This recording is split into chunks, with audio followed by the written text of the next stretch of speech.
આનાથી વધારે બીજું દુર્ભાગ્ય શું હોઈ શકે કે જે દેશમાં રાજનૈતિક મુદ્દો હોવો જોઈએ એના પર જનતા ચૂપ થઈ જાય અને જે મુદ્દો રાજનૈતિક છે જ નહીં એના માટે એટલી બધી સંવેદનશીલતા આવી જાય કે CAAની નોટિફિકેશન લાવતા પહેલા દિલ્હીના કેટલાય વિસ્તારો અને એમાંય જે ઉત્તર પૂર્વીય દિલ્હી છે એના અનેક વિસ્તારોમાં પોલીસને ફ્લેગ માર્ચ કરવું પડે, એ વાતનો સંદેશો આપવો પડે અને એ ધ્યાન રાખવું પડે કે સામાન્ય મુદ્દા પર ક્યાંક રમખાણ ન થઈ જાય। નમસ્કાર, આપની સાથે હું દેવાંશી। આ ન કામની સંવેદનશીલતા અને અમુક વિસ્તારોનું માત્ર ધર્મના આધારે સંવેદનશીલ બની જવું જ રાજનીતિનો મુખ્ય આધાર બની ગયો છે। જે લોકો પ્રશ્ન કરે છે કે ચૂંટણીમાં હિન્દુ મુસલમાન મુદ્દો ક્યાંથી આવી જાય છે, એ લોકો એ વાતનો જવાબ આપે કે ગુજરાતના જૂનાગઢમાં મજેવડી ગેટ પાસે આવેલા એક ગેરકાયદેસર દબાણને અને એ ગેરકાયદેસર દબાણના સ્વરૂપમાં એક મસ્જિદ હતી એ તોડવા જાય, મુદ્દો સંવેદનશીલ બની જાય અને પોલીસને પથ્થર ખાવા પડે અને પછી જવાબ આપે કે શું કામ હિન્દુ મુસલમાન રાજનીતિનો મુદ્દો બને છે, તો એ પ્રશ્નનો જવાબ તમારે આ ઘટનામાંથી જ જોવો જોઈએ કે શું કામ ગેરકાયદેસર દબાણ હટાવવા પણ નહીં, નોટિસ આપવા ગયેલી પોલીસ, કોર્પોરેશનના અધિકારીઓ સાથે ગયેલી પોલીસ પર શું કામ પથ્થરો પડ્યા હતા। જૂન 2023ની વાત હતી। આપણે જ્યારે 2024માં માર્ચ 2024માં વાત કરી રહ્યા છીએ ત્યારે અચાનક એક સમાચાર આવ્યા। મહાશિવરાત્રીનો મેળો હતો, જૂનાગઢમાં પોલીસ બંદોબસ્ત લાવી દેવામાં આવ્યો હતો। એટલી પોલીસ ફોર્સ તો તૈનાત હતી કે કશું પણ અનિચ્છનીય થાય તો પોલીસ એને સંભાળી શકે, એના કારણે જ આખા વિસ્તારને કોર્ડન કરવામાં આવ્યો। રાત્રે પોલીસ ગઈ અને ગેરકાયદેસર દબાણ હતું એ હટાવી દીધું। એવું નથી કે ખાલી દરગાહ હટાવવામાં આવી છે, એવું પણ નથી કે જાણી જોઈને એ રીતે કશું હટાવવામાં આવ્યું કે જેથી એ માત્ર મુસ્લિમ વિરોધી છે, ભારતીય જનતા પાર્ટી એ રીતે કોઈ વર્તન કરવામાં આવ્યું હોય, કેમ કે એ વખતે તો જૂનાગઢની જલારામ સોસાયટીમાં આવેલું મંદિર કે પછી રેલવે સ્ટેશન વિસ્તારનું રામાદેવ પીરનું મંદિર એ પણ હટાવી દેવામાં આવ્યા। અવૈધ દબાણ એ દ્વારિકામાં થાય છે, એ જૂનાગઢમાં થાય છે કે અમદાવાદના કેશવનગરમાં થાય છે, એ જ્યારે ગેરકાયદેસર છે, અવૈધ છે અને સરકારી જમીન પર થયેલું દબાણ છે અને સરકાર રસ્તો બનાવવા માંગે છે, વિસ્તારને પહોળો કરવા માંગે છે અને રસ્તા પહોળા કરીને ટ્રાફિકથી મુક્ત કરવા માંગે છે, તો પછી કોઈને પણ અધિકાર નથી પોલીસ પર પથ્થર મારવાનો અને પોલીસ પર જ્યારે પથ્થર વાગે ત્યારે એનો જવાબ આ રીતે આવતો હોય છે। પણ બીજી બાજુ ઉત્તર પૂર્વીય દિલ્હીને શું કામ કોર્ડન કરવામાં આવી? બપોરે સમાચાર આવ્યા કે પ્રધાનમંત્રી દેશને સંબોધન કરવાના છે। વાત તો DRDOની ઉપલબ્ધિને લઈને હતી, આખી વાત CAA સુધી પહોંચી। સાંજ પડતા સુધીમાં આનું નોટિફિકેશન બહાર આવી ગયું। સિટીઝનશીપ અમેન્ડમેન્ટ એક્ટ, નાગરિકતા આપવા માટેના જે નિયમ હતો એની અંદર અમેન્ડમેન્ટ એટલે કે બદલાવ લાવવામાં આવ્યો છે કાનૂનમાં। શું બદલાવ છે? તો આપણા આજુબાજુના આપણા જે પડોશી 3 દેશો છે, અફઘાનિસ્તાન, પાકિસ્તાન અને બાંગ્લાદેશ, એ 3 દેશમાં રહેતા શરણાર્થીઓ છે, ત્યાંની લઘુમતીઓ છે જેની અંદર હિન્દુ, બૌદ્ધ, ઈસાઈનો સમાવેશ થાય છે, એ લોકો જો ત્યાંથી ભાગીને, ત્યાંની લઘુમતી ભાગીને ભારત આવે છે અને ભારતમાં શરણ લે છે તો એ લોકોને નાગરિકતા આપવામાં આવે। એમાં સ્પષ્ટ કહેવામાં આવ્યું છે કે આ કાયદો નાગરિકતા આપવા માટે છે, કોઈની નાગરિકતા છીનવવા માટે નથી। જે તે સમયે જ્યારે આંદોલન થયા, દિલ્હી જ એનું મુખ્ય કેન્દ્ર હતું અને કાગઝ નહીં દિખાએંગે એ થીમ હતી આંદોલનકારીઓની। શાહીનબાગનું આંદોલન થયું હતું અને શાહીનબાગના આંદોલન પછી સરકારે પોતાના નિર્ણયને પાછો ખેંચ્યો હતો, પણ એ નિર્ણય અને આ નિર્ણયમાં ખાસ્સો ફરક છે। એ નિર્ણય CAA+ NRCનો હતો, જેની અંદર કેટલાક લોકોની નાગરિકતા પણ છીનવાઈ શકવાની વાત હતી। આ માત્ર CAA લાગુ કરવાની વાત છે। એ વખતે સરકારે સ્પષ્ટ કર્યું હતું કે CAA અને NRC અમે એક સાથે લાગુ નથી કરવા માંગતા। NRCની જે વાત હતી એ પણ જે તે સમયે ઉત્તર પૂર્વીય ભારતના અમુક વિસ્તારો પૂરતી સીમિત હતી। આખા દેશમાં NRC લાગુ કરવાની વાત સરકારે મૂકી દીધી। જે તે સમયે સરકારનો એ વિચાર હોઈ શકે, પરંતુ અત્યારે સરકારે માત્ર CAA લાગુ કરવાની વાત કરી છે। એનું નોટિફિકેશન જાહેર થઈ ગયું છે।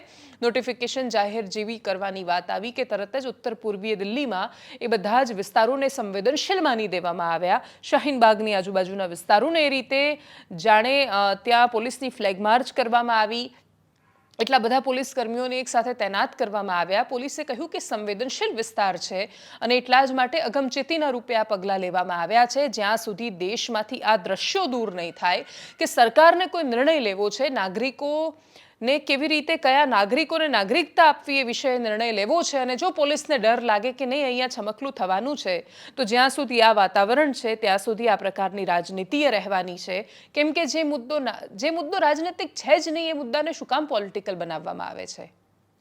આ ઇસ્યુ તો છે જ નહીં. સરકારની પાસે એ સરકારનો અબાધિત અધિકાર છે જો એ CAAમાં કશુંક લેવા માંગે છે. જો તમને અસંતોષની લાગણી છે, જો તમને એવું લાગે છે કે તમારી સાથે અન્યાય થઈ શકે છે, તો રજૂઆત કરવાનો પણ અધિકાર છે. પરંતુ તમે ચોક્કસ વિસ્તારમાં પ્રવેશો અને પછી પોલીસ કહે કે સંવેદનશીલ વિસ્તાર છે, તો કોઈ પણ વિસ્તાર સંવેદનશીલ શું કામ થઈ જવો જોઈએ? દેશના લઘુમતીઓ જ્યાં રહેતા હોય એ વિસ્તાર સંવેદનશીલ બની જાય તો એ તો બધાએ એ વિચારવું પડશે કે શું કામ એ વિસ્તારોને સંવેદનશીલ ગણવામાં આવે છે.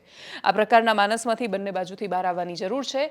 જૂનાગઢના દબાણ હોય કે પછી નોર્થ ઇસ્ટમાં CAA વખતે સંવેદનશીલ કરવાની વાત હોય, પોલીસ પર જો પથ્થર પડવા માંડે તો સમજવાનું કે આ ચિંતનનો સમય છે, એ વિચારનો સમય છે કે આવું શું કામ થઈ રહ્યું છે અને આવું થઈ રહ્યું છે એમાં નુકસાન કોનું થઈ રહ્યું છે. ભારતીય જનતા પાર્ટી પોતાને હવે મુસ્લિમ વિરોધી પાર્ટીની છબીમાંથી બહાર લાવવા માંગે છે. એનું ઉદાહરણ ગુજરાતમાં શુક્રિયા મોદીજી કે પછી ભાઈજાન મોદીજી પ્રકારના કાર્યક્રમોની વાત હોય કે પછી ખેડાના સાંસદ અને કેન્દ્ર સરકારમાં મંત્રી રહેલા દેવસિંહ ચૌહાણે પોતાના મત વિસ્તારમાંથી કેટલાય મુસ્લિમોને પોતાની સાથે જોડ્યા.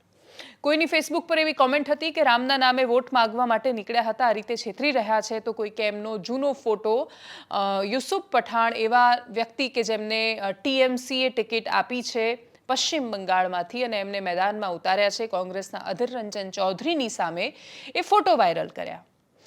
મમતા બેનર્જીએ એમને મેદાને ઉતાર્યા એ તો હમણાં ચૂંટણીની જાહેરાત થઈ છે, પણ દેવસિંહ ચૌહાણને એ રીતે ટાર્ગેટ કરવામાં આવ્યા જાણે એ અચાનક મુસ્લિમોના પ્રિય થઈ ગયા છે ને હિન્દુઓના દુશ્મન થઈ ગયા છે. ભારતીય જનતા પાર્ટી હવે બધી વોટ બેંકને એકસાથે ટાર્ગેટ કરવા માંગે છે. એમને ખબર છે કે હિન્દુઓનો એક વિશાળ સમુદાય એમની સાથે છે. હવે એમનો નેક્સ્ટ ટાર્ગેટ મુસ્લિમ સમાજ છે અને ન માત્ર મુસ્લિમ સમાજ, જ્યાં જે લઘુમતીમાં છે તે. ઉદાહરણ તરીકે આદિવાસી વિસ્તારોમાંથી ઘણા બધા ક્રિશ્ચિયન લોકો એમના સંપર્કમાં છે, ધારાસભ્યો પણ છે. એટલે ઉદાહરણ તરીકે ઝઘડિયાના ધારાસભ્ય હોય કે પછી દક્ષિણ ગુજરાતના એક ધારાસભ્ય, એ પોતે ક્રિશ્ચિયાનિટીને અનુસરે છે, ક્રિશ્ચિયન ધર્મનું પાલન કરે છે અને છતાં એ ભારતીય જનતા પાર્ટીમાંથી ચૂંટાઈને આવેલા લોકો છે. અને એટલે જ ઘણા બધા વિસ્તારોમાં ભારતીય જનતા પાર્ટી સબકા સાથ સબકા વિકાસનું સૂત્ર લાગુ કરતી હોય એ રીતે આગળ વધી રહી છે. બીજી બાજુ કોંગ્રેસની પરિસ્થિતિ જે સામે આવી એમાં સૌથી મોટો પડકાર ભારતીય જનતા પાર્ટીના માથે છે. ઉદાહરણ તરીકે માણાવદરમાં મનસુખ માંડવિયાની મિટિંગ હતી, પણ એ મિટિંગમાં, એ બેઠકમાં જવાહર ચાવડા ન દેખાયા. માણાવદરના ભૂતપૂર્વ ધારાસભ્ય છે, કોંગ્રેસના જે તે સમયે દિગ્ગજ નેતા હતા, પછી ભારતીય જનતા પાર્ટીમાં જતા રહ્યા. જતી વખતે કહ્યું કે રેસ્ટોરન્ટમાં ખાવાનું નથી ભાવતું એટલે જઈ રહ્યો છું, પણ હવે કદાચ એમને ભાજપનું જમવાનું પણ નથી ભાવતું અને એટલા જ માટે દેખાઈ નથી રહ્યા પોતાના ક્ષેત્રમાં ભારતીય જનતા પાર્ટીની બેઠકોમાં. પહેલા કહેવાયું કે શક્તિસિંહ ગોહિલને પણ મળીને આવ્યા છે, એ પ્રકારે ચર્ચાઓ વહેતી થઈ. હવે એ વાતો હતી કે અફવાઓ, એ ખબર નથી, પણ જવાહર ચાવડાએ સામે આવીને એનું ખંડન નથી કર્યું અને એટલા જ માટે જ્યાં સુધી સામેથી સ્પષ્ટતા નહીં આપે કે એ ભાજપમાં જ છે ને રહેવાના છે, ત્યાં સુધી આ પ્રકારની ચર્ચાઓ થતી રહેવાની છે. કોંગ્રેસની ન્યાય યાત્રા નીકળી હતી, એ વખતે પણ એવી અપેક્ષાઓ કોંગ્રેસ પક્ષના નેતાઓને ચોક્કસ હશે કે જો જવાહર ચાવડા પાછા આવવા જ માંગે છે તો આ એકદમ યોગ્ય સમય છે જ્યારે એ પાછા આવી શકે છે. કોંગ્રેસ દેશમાં એક પછી એક ભારતીય જનતા પાર્ટીના નેતાઓને લઈ રહી છે. એ જ પ્રકારનું ચિત્ર જો માણાવદરના ભૂતપૂર્વ ધારાસભ્ય, કેમ કે આ વખતે પણ બાય ઇલેક્શન હોવા છતાં એમને ટિકિટ મળે એવી કોઈ સંભાવના નથી. અરવિંદ લાડાણી કોંગ્રેસમાંથી ચૂંટાઈને આવેલા નેતા, ધારાસભ્ય બન્યા 2022માં. વરસ થયું ને એમને જમવાનું ન ભાવ્યું. આ માણાવદરના નેતાઓને જમવાનું જ બહુ નથી ભાવતું. કોંગ્રેસે એનો વિચાર કરવો રહ્યો, કેમ કે જવાબ તો એ વખતે જવાહર ચાવડાએ આપ્યો હતો કે એક રેસ્ટોરન્ટમાં ન ભાવે તો બીજામાં જઈએ, એમ આવ્યો છું. એટલે ફરવા જવાની બહુ ટેવ છે. જનતા ચૂંટીને મોકલે ને લટાર મારવા નીકળી જાય નેતા. એટલે માણાવદરમાંથી પહેલા જવાહર ચાવડા લટાર મારવા નીકળ્યા, હવે અરવિંદ લાડાણી લટાર મારવા માટે નીકળ્યા છે. ભારતીય જનતા પાર્ટીમાં જ આવ્યા. હવે ટિકિટ તો અરવિંદ લાડાણીને મળવાની પૂરી સંભાવના છે, કેમ કે ભારતીય જનતા પાર્ટીએ ટિકિટ તો જવાહર ચાવડાને પણ આપી હતી. એ પોતાનું અસ્તિત્વ ત્યાં ન ટકાવી શક્યા અને એ ચૂંટાઈને ન આવી શક્યા. ભારતીય જનતા પાર્ટીમાં ગયા પછી બહુ જ ઓછા નેતાઓની સાથે આ પ્રકારની ટ્રેજેડી થતી હોય છે, જે એમની સાથે થઈ. હવે આ વખતે અરવિંદ લાડાણી બાય ઇલેક્શન લડવાના છે. જવાહર ચાવડાને પણ મન હશે પોતાના રાજનૈતિક અસ્તિત્વને ટકાવી રાખવાનો, પરંતુ છતાંય તમે ભારતીય જનતા પાર્ટીમાં હોવ અને જ્યારે સત્તાનો સૂર્યોદય દીપ્યમાન હોય, 16 કળાએ સમય ખીલેલો હોય, ત્યારે એ પ્રકારના નિર્ણયો સરળતાથી નથી લઈ શકાતા અને એટલે જ જવાહર ચાવડાએ નિર્ણય નથી લીધો. પરંતુ એ રાજકીય સંન્યાસના મૂડમાં તો દેખાઈ રહ્યા છે, કેમ કે ન ભાજપ બાજુ ન કોંગ્રેસ બાજુ એક પણ બાજુ એ પોતાની તીવ્ર અને તીખી પ્રતિક્રિયાઓ નથી આપી રહ્યા. વાત કરવી છે ભારતીય જનતા પાર્ટીના પ્રવેશ મેળાની. ભરતી મેળો હતો, નેતાઓ એક પછી એક આવી રહ્યા હતા, પણ આજે જે નેતા આવ્યા એના પર તો બધાનું ધ્યાન હતું. છોટુ વસાવાના સુપુત્ર, એક સમયે ડેડિયાપાડાના ધારાસભ્ય મહેશ વસાવાએ ભારતીય જનતા પાર્ટીનો કેસરીયો ધારણ કર્યો.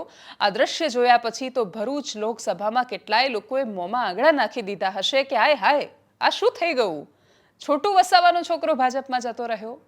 આ ચિત્ર એટલા માટે મહત્વનું છે કેમ કે છોટુ વસાવાએ હંમેશાથી એવો દાવો કર્યો છે કે એ અને એમનો પરિવાર આરએસએસ અને ભારતીય જનતા પાર્ટીની વિચારધારા સામે લડતો આવ્યો છે. આદિવાસીના જળ જંગલ જમીન બચાવવા એ એમનું કર્તવ્ય છે. એના માટે કોશિશ કરી રહ્યા છે. 5મી 6ઠ્ઠી અનુસૂચિ લાગુ કરાવવાની વાત હોય, ગ્રામ સભાના અધિકારની વાત હોય કે પછી ભારતીય જનતા પાર્ટીને મધુવાદી કહીને ગાળો આપવાની વાત હોય, છોટુ વસાવાએ આ જ કર્યું છે. આખી જિંદગી એમની રાજનીતિ જ આ રહી છે. હવે જીવનના છેલ્લા આયામ પર એમનું ગડપણ જ્યારે આવ્યું ત્યારે એમનો દીકરો તો ભારતીય જનતા પાર્ટીમાં ગયો. પ્રશ્નો તો થવાના છે. મહેશ વસાવાએ ચૈતર વસાવાને ગદ્દાર કહ્યા. ચૈતર વસાવાને હરાવવા માટે ભારતીય જનતા પાર્ટી મોટાભાગે 2 ઓપ્શન હોય કે છોટુ વસાવા સામે ઊભા રહી જાય, ત્રિપાંખ્યો જંગ થાય, અને ત્રિપાંખ્યો જંગ થાય એમાં જે વોટ વહેંચાવાના છે સત્તા વિરોધી, એ છોટુ વસાવા અને સામે જે પણ ઉમેદવાર હોય એની અંદર વહેંચાઈ જાય અને મનસુખ વસાવા સરળતાથી જીતી જાય. આવું વર્ષોથી થતું આવ્યું છે. ત્યાં આ વખતે એવું નહીં થાય એ પ્રકારના એંધાણ લાગ્યા. એવું ન થાય તો ચૈતર વસાવાને સીધો ફાયદો થાય. એને રોકવા માટે મહેશ વસાવાને ભારતીય જનતા પાર્ટીમાં લઈને આવ્યા છે, પરંતુ એનાથી કેટલું ચિત્ર બદલાશે એ ખબર નથી, કેમ કે મહેશ વસાવા એ છોટુ વસાવા નથી. પહેલીવાર છોટુ વસાવા ખુલીને પોતાના દીકરાની સામે બોલ્યા છે. એમણે ત્યાં સુધી કહ્યું છે કે એ તો ઉંદર છે. ઉંદર શું કામ કહ્યું? કોલસાનું ઉંદર કહ્યું, કોલ ઉંદર કહ્યું કે પ્રકૃતિનું ઉત્ખનન કરીને, જમીનનું ઉત્ખનન કરીને એમાં જે કોયલો એટલે કે કોલસો જે આવશે એની વહેંચણીમાં ભાગ પડાવવા માટે એમનો છોકરો ભાજપમાં ગયો છે. આના પહેલાં એ ચૈતર વસાવા માટે પણ બોલી ચૂક્યા હતા. એ કહેતા હતા કે કશુંક ચાટી ખાવાનું મળતું હશે એટલા માટે ગયા હશે. એ જે બોલી રહ્યા હતા એ વખતે એવો પ્રશ્ન થયો કે તમે પોતાના દીકરાને ના સમજ કહી રહ્યા છો, જે દીકરાની ઉંમર 50 વર્ષની છે, તો સમજ કઈ ઉંમરે આવતી હોય છે? મહેશ વસાવા જો ના સમજ છે અને ના સમજીમાં નિર્ણયો કરી રહ્યા છે તો એમની ઉંમર 50 વર્ષ થઈ ગઈ છે. 50 વર્ષે પણ એમને જો પપ્પાની રાજનીતિ ન સમજાઈ હોય તો એ ગંભીર પ્રશ્ન છે. પરંતુ આ વખતે તો એ ભારતીય જનતા પાર્ટીમાં હવે ખુલ્લેઆમ મહેશ વસાવા જોડાઈ રહ્યા હતા. મહેશ વસાવાની સામે, મનસુખ વસાવાની સામે બોલવાનો એક મતલબ એ પણ થાય છે કે ચૈતર વસાવાની સાથે છે. શું કહ્યું છોટુ વસાવાએ? સાંભળીએ. એવી રીતના આજે ગાંધીનગરની અંદર જે ભરતી મેળો આજે ચાલી રહેલો છે, મારે ત્યાંથી પણ ગયા છે.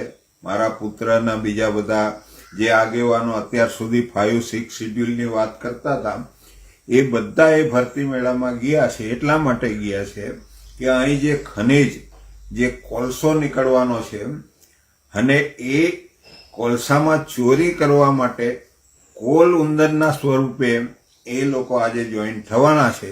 એટલે પ્રજાને હું સંદેશો આપવા માંગુ છું કે આ ખરેખર કાર્યકર નથી, પરંતુ આપણી ધરતી ને આપણું ખનિજ લૂંટવા માટે મોટા કોલુંદરોને સહકાર આપીને થોડો ભાગ પડાવીને આ સંપત્તિ પડાવવાની એક સાજિશ છે. એટલે એનાથી ગામડાના લોકોએ ચેતી જવાની જરૂર છે અને ગામ સભા બનાવીને આ કોલુંદરોથી બચવા માટે પોતાની રીતના તમે એનું રક્ષણ કરો અને આ સંપત્તિ બચાવો. આ કોઈ આગેવાનો છે નથી. આ બધા કોલુંદર જેટલા બી ગયા છે અહીંથી, એ બધા કોલુંદરો છે અને પોતે પોતાનું ઘર ભરી દેવા માંગે છે. પ્રજાને એ લોકોની કંઈ પડી નથી. તેવું વખાણ કરે છે કે મોદી સાહેબના ડેવલપથી અમે પ્રભાવિત થયા છીએ એટલા માટે જઈએ છીએ. પણ એ તો મોટો કોલુંદર છે, ઇઝરાયલથી આયાત કરેલો કોલુંદર લાગે છે. અને તમે બધા જઈને શું કરવાના છે? આ પ્રજાને લૂંટવાના છે? કોલુંદરો બનવાના છે? એ મારો સવાલ છે. તમે તે અત્યાર સુધી 5 શિડ્યુલ, 6 શિડ્યુલ, આદિવાસીઓને પોતાના હક અધિકાર આપો એવી જે વાત કરનારા લોકો એકાએક બદલાઈને કોલુંદરની ભૂમિકામાં આવી જાય, એ મને આશ્ચર્ય લાગ્યું છે. આગળ વાત દેશમાં ભારતીય જનતા પાર્ટીની સ્થિતિ પર કરીએ, કેમ કે કોંગ્રેસના નેતાઓ એક પછી એક ગુજરાતમાંથી છોડીને જઈ રહ્યા છે, પણ દેશમાં કશુંક અલગ ચાલી રહ્યું છે. ચૂરુના સાંસદ રાહુલ કાસવાન, હિસારના સાંસદ હરિયાણામાંથી, એ ભારતીય જનતા પાર્ટી છોડીને કોંગ્રેસમાં જોડાયા. અને ઉપરથી ચૂરુના સાંસદ તો રાહુલ કાસવાન તો એવું બોલ્યા કે મારું ભવિષ્ય એક વ્યક્તિ નક્કી નહીં કરે, ભારતીય જનતા પાર્ટીના દેશના પોલિટિક્સને કેટલાય સમયથી લાંબા સમયથી એનું અવલોકન કરતા દિલ્હીના પત્રકારો કહે છે કે ભારતીય જનતા પાર્ટીને અત્યારે સૌથી પહેલો ખતરો કોંગ્રેસ કે આમ આદમી પાર્ટી કે બીજા કોઈ પક્ષથી નથી. એમને પહેલો ખતરો ભારતીય જનતા પાર્ટીની એ લોબીથી છે જે એન્ટી ગુજરાત મુવમેન્ટ ચલાવી રહી છે. એન્ટી ગુજરાત કરતાં પણ એન્ટી બે વ્યક્તિ, એ બે વ્યક્તિ કોણ? નરેન્દ્ર મોદી અને અમિત શાહ. એમનું કહેવું છે કે એ બે લોકો પોતાના મન ફાવે એમ મન ધાર્યા નિર્ણય કરે છે. જો કે એમનું એ માનવું હોય એ સંપૂર્ણ હકીકત નથી. એ વાત સાચી છે કે ગુજરાતનું દેશની રાજનીતિમાં વર્તમાનમાં વર્ચસ્વ છે, પણ એ તો પહેલાં ઉત્તર પ્રદેશનું પણ હતું. પ્રધાનમંત્રી મોદી તો એ બેલેન્સને જાળવી રાખવા માટે યુપીની વારાણસીથી ચૂંટણી પણ લડે છે. હવે તમે એમને વારાણસીના સાંસદ તરીકે નથી જોઈ રહ્યા અને ખાલી ગુજરાતી તરીકે જ જોઈ રહ્યા છો તો એ ગંભીર પ્રશ્નો થવાના છે. તો ગુજરાત દેશના ભાજપમાં પણ એ પ્રકારની લોબી તો એક્ટિવ થઈ છે જે એન્ટી મોદી કામ કરવા માંગતી હોય, પણ એની ચૂંટણીમાં કેટલી અસર થશે ખબર નથી. ચુરુના સાંસદની તો ટિકિટ કપાઈ એટલા માટે એ કોંગ્રેસમાં જોડાયા છે, પરંતુ રાજસ્થાનમાં ભાજપની સરકાર હોય, દેશમાં ભાજપની સરકાર હોય, ભારતીય જનતા પાર્ટીનો 400+ દાવો હોય અને એ બધાની વચ્ચે જો કોઈ વ્યક્તિ એવું કહે છે કે આ છોડીને હું કોંગ્રેસમાં જઈ રહ્યો છું તો એ બહુ જ મોટા સંકેત આપી રહ્યું છે. રાજનેતાઓ પોતાની રાજનીતિની સાથે એમનું બીજું એક કામ હવામાન શાસ્ત્રનું હોય છે. એ હવાને પારખતા હોય છે. બિહારમાં જે તે સમયે ચિરાગ પાસવાનના પિતા રામવિલાસ પાસવાન હતા. એમના માટે એવું કહેવાતું કે એ દેશના સૌથી જબરદસ્ત હવામાન શાસ્ત્રી છે. એ હવા જોઈને પારખી જાય છે કે કોની હવા છે ને પછી એડવાન્સમાં એની સાથે ગઠબંધનના જતા રહે, કેમ કે ક્યારેક યુપીએ સાથે રહેતા, ક્યારેક એનડીએ સાથે રહેતા. અને એટલા જ માટે એ પ્રકારના રાજનેતાઓ રહ્યા છે. હવે ચુરુ અને હિસારના સાંસદ કેવા હવામાન શાસ્ત્રીઓ છે એ તો એમના પરિણામ પછી ખબર પડશે, પરંતુ મજબૂત તો છે રાહુલ કાસવાન.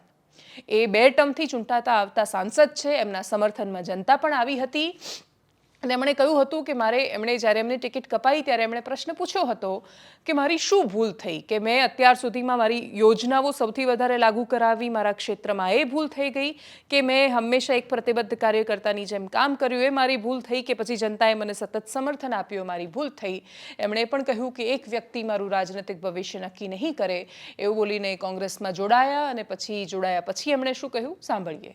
मैं इस उपलक्ष्य पे देश के प्रधानमंत्री जी का धन्यवाद देना चाहता हूं. 10 साल उनके नेतृत्व में मुझे मेरी लोकसभा क्षेत्र की लोगों की जनता की सेवा करने का एक मौका मिला है. आज कांग्रेस पार्टी के अंदर शामिल होने पर मेरी लोकसभा के अंदर जन भावनाएं जिस रूप में थी, किसान कौम जिस रूप से परेशान थी उसकी आवाज़ को दबाया जा रहा था.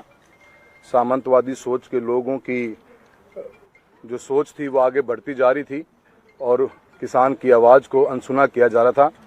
ऐसे अनेकों मुद्दे रहे जिन मुद्दों के ऊपर मैंने आज कांग्रेस पार्टी के परिवार का हिस्सा बनने की, मेरी लोकसभा की मेरे जो कार्यकर्ता हैं, मेरे लोगों की आवाज़ को सुनते हुए आज मैं इस पार्टी का परिवार में शामिल हुआ हूँ. मैं बहुत बहुत धन्यवाद खड़गे साहब आपका देना चाहता हूँ और कांग्रेस पार्टी में रहकर मैं मेरी लोकसभा के क्षेत्र की लोगों की आवाज़ को और मजबूती से और क्षेत्र के अंदर विकास कार्यों को कराने में आगे काम करता रहूं. દેશની રાજનીતિના અનેક સમાચાર એકદમ સંક્ષિપ્તમાં સાંભળીએ. ઇલેક્ટોરલ બોન્ડ પર સુપ્રીમ કોર્ટનું નિવેદન આવ્યું અને CJI ચીફ જસ્ટિસ ઓફ ઇન્ડિયાએ એકદમ કડક ભાષામાં સ્ટેટ બેંક ઓફ ઇન્ડિયાના અધિકારીઓને અને એમના વતીથી હરીશ સાલ્વે દેશના ખૂબ વરિષ્ઠ વકીલ છે, એ મહેનત કરી રહ્યા હતા, એમને પણ કહ્યું કે જો તમે કાલે સાંજ સુધીમાં ઇલેક્ટોરલ બોન્ડની માહિતી નહીં આપો તો અમે સમજીશું કે તમે કોર્ટની અવમાનના કરી છે.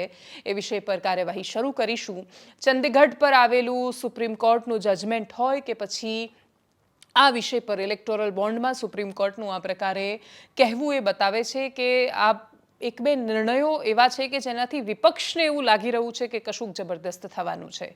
ઇલેક્ટોરલ બોન્ડ શું છે? તો એવું 10,000, 1 લાખ અલગ અલગ પ્રકારના એવા કાગળ, એટલે જેમ તમે કોઈ સર્ટિફિકેટ લેતા હોવ છો, કિસાન વિકાસ પત્ર લો, NSC લો, FD કરાવો તો જે સર્ટિફિકેટ હોય, એવી રીતે તમે 10,000થી લઈને ગમે તે લાખ સુધી અલગ અલગ બોન્ડ લેશો અને એ બોન્ડમાં તમારું નામ નહીં હોય, તમે સીધા જ પાર્ટીને આપી દેશો. ખાલી બેંકને ખબર હોય કે પૈસા કઈ પાર્ટીને કોણે આપ્યા. આરટીઆઈમાં પણ એની અંદર એનો સમાવેશ નથી કરવામાં આવ્યો.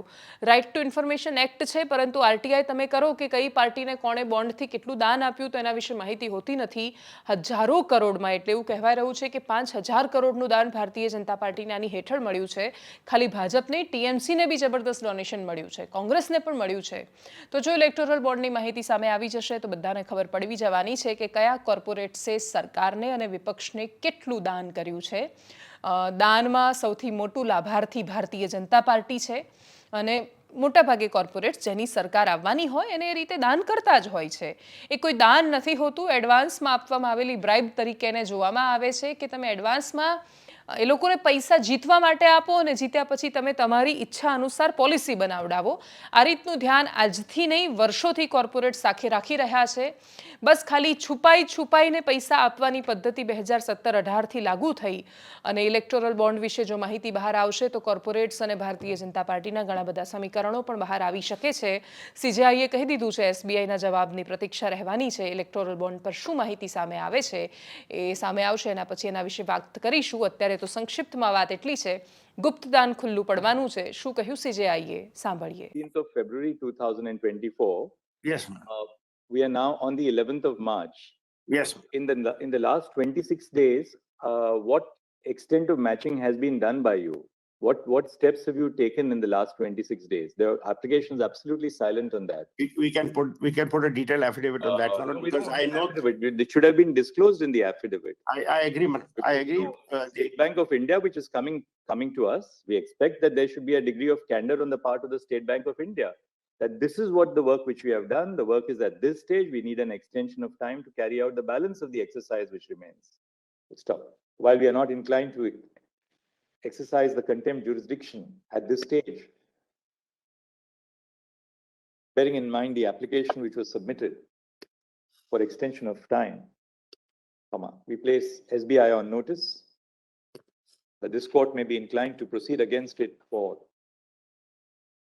willful disobedience of the judgment if SBI does not comply with the directions of this court as set out in its judgment dated 15 February 2024 by the timelines indicated in this order. એનાલિસિસમાં અત્યારે બસ આટલું જ. જો આપ અમને YouTube પર જોઈ રહ્યા છો તો સબસ્ક્રાઇબ કરો, ફેસબુક પર જોઈ રહ્યા છો તો ફોલો કરો, અમારા વિડીયોને શેર કરો, એપ્લિકેશનને ડાઉનલોડ કરો. નમસ્કાર.